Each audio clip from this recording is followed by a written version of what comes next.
जरा सोचो, अगर एक शाओलिन मॉन्क एक आम स्कूल में पढ़ने लगे, क्या हालत होगी बाकी बच्चों की। कुछ ऐसा ही होता है हमारी आज की कहानी में। कहानी की शुरुआत होती है ली नाम के एक लड़के से, जो एक शाओलिन गुरुकुल में कुंफू सीखता था। वो जन्म से ही यहाँ पर ट्रेनिंग ले रहा था। एक दिन ली गुरुकुल के मंदिर में गया और माफी मांगी, क्योंकि अब जो वो करने वाला है वो शायद सही नहीं होगा। उसी वक्त एक योद्धा ने साइड से उस पर हमला कर दिया। अचानक हमले से ली चौंक गया, लेकिन उसने जैसे तैसे वार का सामना किया। योद्धा ने उसे दीवार पर फेंक दिया, लेकिन ली कूदकर वापस आ गया। उसने हवा में ही योद्धा के सीने पर वार किए और कुछ ही पलों में उसे हरा दिया। इसके बाद बारी आई एक तलवारबाज योद्धा की। ली ने उसे भी अपनी काबिलियत से धूल चटा दी। इसके बाद वो तीसरे योद्धा की ओर बढ़ा। हालांकि वो योद्धा ध्यान में बैठा था, लेकिन फिर भी ली के आने की आहट सुनकर उसने अपनी माला शीशे में दे मारी, जिससे ली की आंखें चौंधिया गई। अगले ही पल में उसने ली को उठाकर जमीन पर पटक दिया। योद्धा बस जीतने ही वाला था कि ली फिसल कर बच गया और फिर दोनों में जबरदस्त लड़ाई शुरू हो गई। अंत में जीत ली की ही हुई। फिर वो मंदिर में सर झुकाकर बाहर चला गया।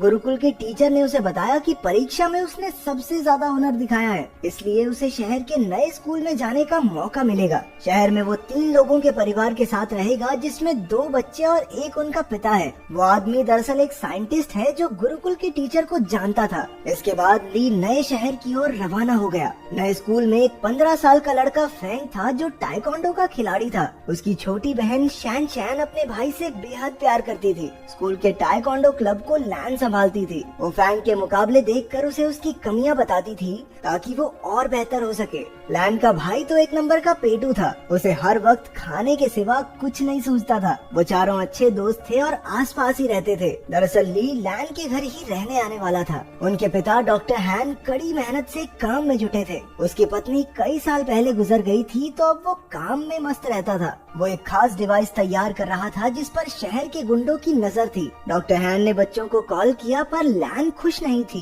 क्योंकि उसके पिता कभी घर ही नहीं आते थे। डॉक्टर हैन ने जल्द ही आने का वादा किया और उन्हें एक तोहफा खोलने को कहा, जो उसने घर पर भिजवाया था। असल में उस डब्बे में वही डिवाइस था जो वो गुंडे चुराना चाहते थे। तभी ली ने दरवाजा खटखटाया और लैन उसे अंदर ले आई। वो उसे उसका कमरा दिखाने ले गई और उधर उसके पिता को गुंडों ने बंदी बना लिया। उस गैंग के लीडर लैरी ने डॉक्टर हैन को धमकाकर उससे वो डिवाइस मांगा। डॉक्टर हैन ने कहा कि ऐसा तो कोई डिवाइस है ही नहीं। उसने बताया कि वो तो एआई टेक्नोलॉजी पर काम कर रहा है, जिससे कि उसके बच्चे अपनी माँ की आवाज वाले रोबोट से बात कर सकें। लेकिन लैरी को उस पर विश्वास नहीं हुआ। उसने सीसीटीवी फुटेज से पता लगाया कि वो डिवाइस तो डॉक्टर हैन के घर जा चुका है। फिर लैरी के 2 चेलों ने आगे बढ़कर डिवाइस चुरा कर लाने का जिम्मा ले लिया। स्लॉपी और फिस्ट काफी खुश थे, क्योंकि गुंडे बनने के बाद ये उनका पहला मिशन था। उन दोनों ने अजीबोगरीब कपड़ों से भेष बदला और लैन के घर के बाहर जाकर खड़े हो गए। उनमें से एक ने रात को अंदर घुसने का फैसला किया, लेकिन फिर दूसरा कहने लगा कि बच्चों ने स्कूल चले ही जाना है, दिन में चुरा लेंगे भाई, क्या हो गया। घर में ली नए शहर के तौर तरीके सीख रहा था। उसने लैन को टाइकोंडो मैच देखते हुए देखा, तो उसे भी ये खेल दिलचस्प लगा। रात को जब वो ध्यान में बैठा, तो यू की वीडियो गेम की वजह से उन दोनों में बहस छिड़ गई, लेकिन जल्द ही दोनों मिलकर वीडियो गेम का मजा उठाने लगे। उधर लैन ने अपने कमरे में जब वो तोहफे का डिब्बा खोला, तो उसमें एक पांडा की चेन निकली। वो नहीं जानती थी कि दरअसल ये पांडा वो पेन ड्राइव है, जिसके पीछे वो गुंडे कब से पड़े हैं। जब लैन ने बटन दबाया, तो पांडा ने उसे पासवर्ड रखने को कहा। तभी लैन ने कहा कि कैसा पासवर्ड, और अनजाने में यही पासवर्ड सेट हो गया। फिर पांडा को ऑन करने पर उसे पता चला कि उसमें उसकी माँ की आर्टिफिशियल इंटेलिजेंस वाली आवाज है। अगली सुबह ली यू और लैन के साथ स्कूल के पहले दिन के लिए निकल पड़ा। उन दोनों गुंडों ने बच्चों को बाहर जाते देखा और अपने प्लान को अंजाम देने का फैसला किया। लेकिन तभी उनमें से एक की नजर उस पैंडा की चेन पर पड़ी, जो लैन ने अपने बैग से टांग रखा था। अब उन्होंने लैन से वो डिवाइस छीनने का प्लान बनाया। रास्ते में लैन ने ली को फैंग से मिलवाया। उसी वक्त एक गुंडे ने चुपके से की चेन चुरा ली और वहाँ से भाग गया। तभी ली ने उसे देख लिया और अपनी फुर्ती दिखाते हुए उसने गुंडे को झट से पकड़ लिया।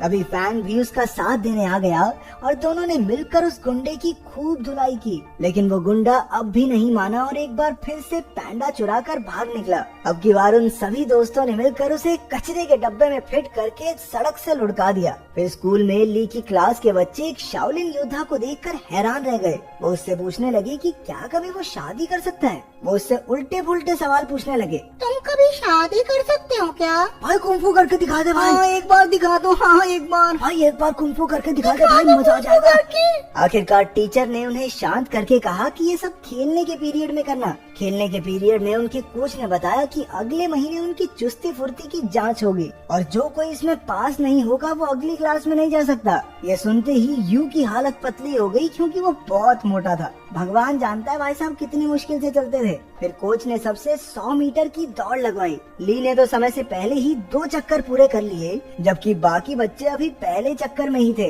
इसके बाद उन्हें पुशअप्स करने के लिए कहा गया, जिसमें अपना ली पहले से ही माहिर था। उसने 100 से भी ज्यादा पुशअप्स किए और बाकी बच्चों से तो 2 भी नहीं हुए। बाद में तो उसने एक हाथ से पुशअप्स करने शुरू कर दिए। उसकी काबिलियत देखकर सभी बच्चे कूदने लगे। फिर बारी आई ऊंची छलांग लगाने की। ये तो ली के बाएं हाथ का खेल था। बेचारा यू तो मुंह के बल नीचे गिर पड़ा। वहाँ डॉक्टर हान की लैब में लैरी ने उन्हें कुर्सी से बांध रखा था और उसे गोल्फ बॉल से पीट पीट कर परेशान कर रहा था। रात को वो दोनों गुंडे मौका देखकर लैन के घर में घुस आए। तभी ली की नजर उन पर पड़ गई और वो एक खिलौने के पीछे छिपकर उन्हें डराने लगा, लेकिन उन्होंने जल्द ही उसे देख लिया और मौका देखकर उस पर हमला कर दिया। जब लैन वहाँ पहुँची तो गुंडों ने पैंडा चुरा लिया और फरार हो गए। ली ने लैन और यू को सारी कहानी बताई, लेकिन उन दोनों को लगा कि वो मजाक कर रहा है। इसके बाद हम देखते हैं कि वो दोनों गुंडे अपने मुंह में गोल्फ बॉल्स भरकर लेटे हुए थे। असल में उन्होंने गलती से पैंडा की चेन की जगह वैसा ही दिखने वाला एक परफ्यूम चुरा लिया था।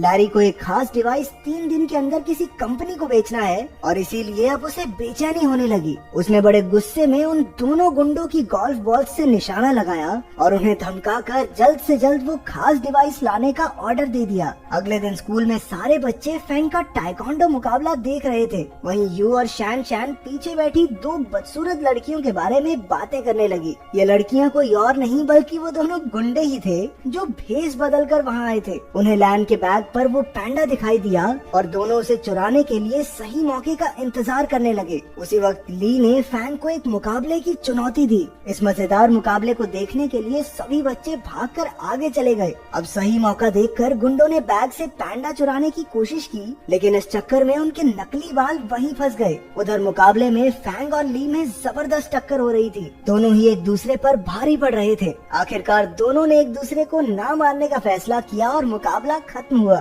उसी वक्त सबने पीछे मुड़कर उन दोनों गुंडों को पहचान लिया। बच्चों ने मिलकर उन पर हमला बोल दिया, लेकिन इस बार वो एक बच्चे को मारने की धमकी देकर पैंडा डिवाइस लेकर भाग गए। फिर बच्चे मिलकर प्रिंसिपल के पास गए और पुलिस को बुलाकर सारा माजरा समझाया। वहीं ली खुद को इस सब का जिम्मेदार समझ रहा था, क्योंकि अगर उसने फैंग को चुनौती नहीं दी होती तो लैन अपने बैग से दूर ही न जाती। लेकिन बाकी बच्चों ने उसे दिलासा दिया कि ऐसा नहीं सोचना चाहिए। आखिरकार लैरी के हाथ वो डिवाइस लग गया और उसके जरिए उसने कंप्यूटर पर एक प्रोग्राम चलाया, लेकिन उसे इस्तेमाल करने के लिए पासवर्ड की जरूरत थी, ये वो नहीं जानता था। उसने कुछ प्रोग्रामर्स को बुलाकर लॉक खोलने के लिए कहा, लेकिन पूरा दिन बीतने पर भी कुछ हाथ नहीं लगा। अब लैरी के गुस्से की सभी हदें पार हो गई थी। तभी उसने डॉक्टर हैन के फोन पर उसकी बेटी का मैसेज देखा। लैन चाहती थी कि उसके पिता उसके जन्मदिन के लिए कल घर आ जाएं। लैरी ने डॉक्टर हान की तरफ से कल पार्टी में पहुंचने का वादा कर दिया। अगले दिन लैन और उसके दोस्त जन्मदिन की पार्टी की तैयारी कर रहे थे।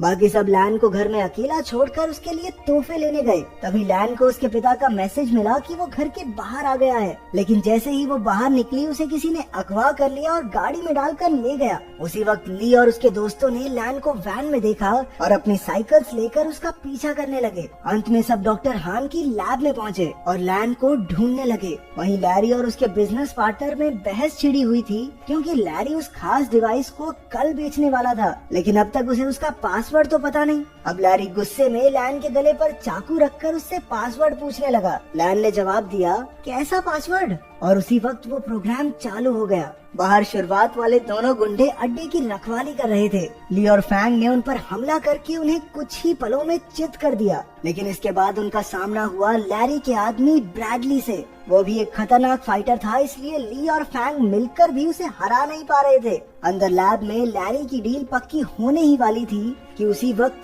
यू ने आकर चुपके से अपनी बहन और पिता को रिहा कर दिया। ली ने भी वहाँ पहुंचकर गुंडों का मुकाबला किया। उसी वक्त लैरी पेन ड्राइव वाला बैग लेकर बाहर की ओर भागा। लेकिन डॉक्टर हान, यू और लैन ने मिलकर उसकी धुलाई कर दी। ली एक बार फिर से ब्रैडली के साथ मुकाबला करने में फैंग का साथ देने पहुंच गया। आखिरकार वो दोनों मिलकर उसे हराने में कामयाब हो गए। अंत में पुलिस भी वहां पहुंच गई और सारे गुंडों को पकड़ लिया। बाद में ली और यू को उनकी बहादुरी के लिए प्रिंसिपल ने मेडल दिए। अगर वीडियो पसंद आई तो लाइक कर देना, चैनल को सब्सक्राइब कर देना। मिलते हैं अगली वीडियो में।